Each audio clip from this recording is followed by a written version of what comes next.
sekalipun telah wafat.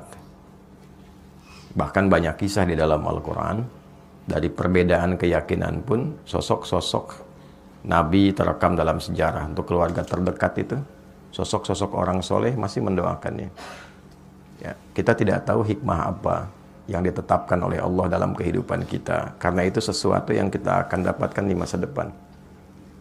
Boleh jadi ujian terbesarnya adalah konsistensi kita sebagai seorang anak untuk berbakti dengan cara yang berbeda.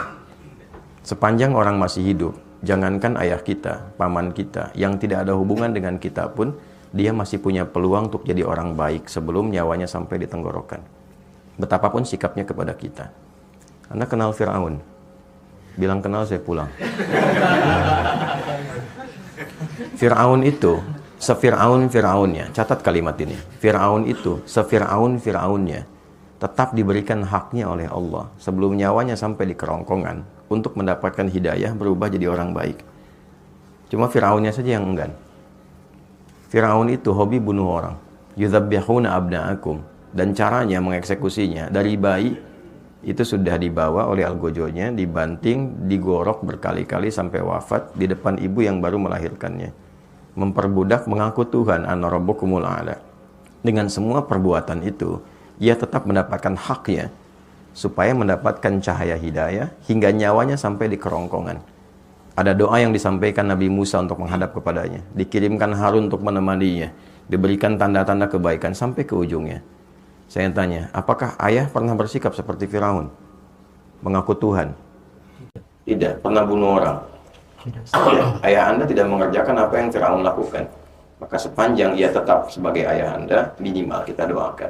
Itu hal terbaik yang mungkin, itulah yang bisa memberikan pengabulan doa dan jalan keluar dari apa yang kita rasakan selama ini. Untuk berdamai dengan nafsu kita, setidaknya melatih dengan doa terhadap hal-hal, sosok-sosok yang mungkin selama ini tidak ideal bagi kita. Dan itulah kehebatan dari Islam. Ketika mampu mengolah nafsu untuk bahkan mendoakan kepada orang yang menyakiti kita. Hadisnya jelas. Doakan bahkan orang yang mendolimimu, yang nggak kenal aja mendolimi. Nabi mengajak kita minimal mendoakannya. Umar itu kan masuk Islamnya karena doa Nabi kan. Umar itu kerasnya luar biasa. Dan cita-cita terbesarnya saat itu sebelum masuk Islam membunuh Nabi. Tangannya sudah terhunus pedang, mencari Nabi. Tapi dengan doa Nabi lembut hatinya. Dan ternyata masuk Islam dan pembela luar biasa. Sepanjang Anda masih hidup, ayah Anda hidup ataupun telah wafat, ya masih punya kita satu kewajiban minimal dengan doa. Kalau Anda bisa menaklukkan keadaan diri kita itu, nanti penaklukan terhadap nafsu yang paling tinggi itu akan berpengaruh kepada nafsu yang lainnya. Untuk bisa mengendalikan hal terakhir yang mungkin tadi Anda katakan. Itu satu terkait dengan ayah. Yang kedua terkait dengan ibu. Kemuliaannya bahkan 3 kali disebutkan dalam hadis. Menjadi pembuka dalam ayat yang ibu disebutkan, ayah tadi disebutkan. Wassaynal insana biwalidayhi hamalathu ummuh. Abunya nggak disebutkan.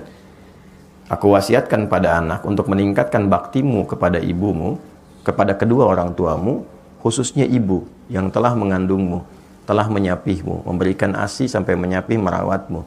Maksud saya apa? Kecintaan Anda kepada ibu untuk berangkat bekerja, jangan menghilangkan niat baktimu kepada ibundamu. Paham ya maksudnya? Oke. Kalau paham maksudnya begini, berangkat itu bukan sekedar cari uang untuk ibu. Karena hakikatnya orang tua itu tidak bahagia dengan pemberian uang. Mereka nggak menuntut pemberian uang. Kalau Anda sudah menikah ataupun berjalan sekarang ini, demi Allah saya katakan, ibu itu, ayah itu pada fitrah tertingginya, bahagianya itu ketika melihat kita senang. Bukan melihat banyak uang. Dengar aja kamu sehat, telepon, sehat mah, senang, itu bahagia dan luar biasa. Gitu.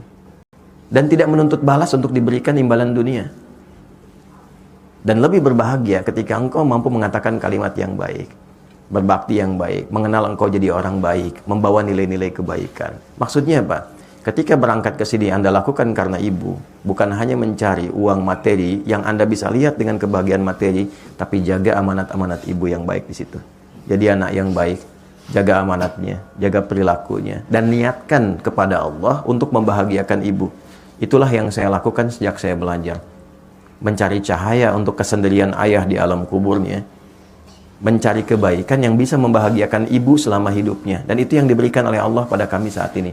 Jadi kalau Anda lihat saya seperti sekarang, itu karena cinta saya kepada ibu, sayang saya kepada ayah. Saya bisa menghafal Quran itu, memegang mushaf yang ditinggalkan ayah, menghadap ke kiblat dan berdoa. Ya Allah, saya nggak bisa berbuat baik dalam kehidupan ayah yang hadir di samping saya. Karena dia telah tiada. Berikan saya kesempatan menerangi cahaya di alam kubur dari setiap huruf Al-Quran yang saya bacakan ini.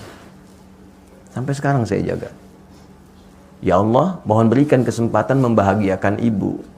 Dari niat saya belajar yang menghasilkan sesuatu untuk menggembirakan ibunda saya. Jadi saya belajar itu karena ibu, karena ayah. Tapi cara kita belajar karena ibu, maka kita menjaga sikap. Maka ketika lahir dorongan untuk hasrat yang tidak bagus itu klaster ketiga, maka coba gambarkan, kalau ibu saya tahu saya begini, kira-kira saya nyaman atau tidak? Ibu senang atau tidak? Maka berdamailah dengan klaster pertama, itu akan membantu Anda untuk mengendalikan pada masalah yang ketiga. Bawalah amanat ibu pada bagian kedua, maka itu menjaga Anda cara bekerja dengan cara yang baik dan bisa mengondisikan hasrat Anda dengan cara yang baik. Dan yang ketiga, sebelum sampai kepada bab nikah, sebetulnya ada bab siam, ada bab puasa. Ya, ya ma'syarasy syabab, man istata'a minkumul ba'ata falyatazawwaj, fa in lam yastati' fa 'alaihi bis-siyam. Duhai para pemuda, para pemudi, jika tiba muncul puncak hasratmu secara biologis yang tidak mudah mengendalikannya, Nabi sudah antisipasi itu 15 abad lalu. Maka berusahalah untuk menikah. Kalaupun belum ada kemampuan untuk itu, bukan hanya kemampuan material, ya, kemampuan emosional, kemampuan memanage waktu dan seterusnya, maka fa'alaihi bisyam, paksakan dirimu untuk melatih puasa. Puasa. Ya, puasa itu paling efektif. Puasa itu meningkatkan taat, mencegah maksiat. Ketika Anda melakukan tindakan itu untuk memuaskan hasrat, tapi ketika sedang puasa, itu Anda tahan. Minimal takut batal puasanya. Nah, terus melatih itu sampai kemudian ada pengendalian yang terbiasa walaupun tanpa puasa. Lakukan itu di awal dulu demikian. Puasa, puasa, puasa. Sebulan penuh puasa. Untuk Ramadan kan? Nah, waktu Ramadan kan tidak dikerjakan. Kenapa? Saat puasa kan? Nah, maka bawa itu dalam kondisi sekarang ini. Walaupun tidak Ramadan, Senin dulu, Kamis dulu, latihan dengan 2 tadi tambahkan. 1 klaster pertama berdamai dengan masalah awal Anda. Yang terakhir bawa niat-niat yang baik untuk ibu Anda. Kemudian berlatih puasa. Sampai punya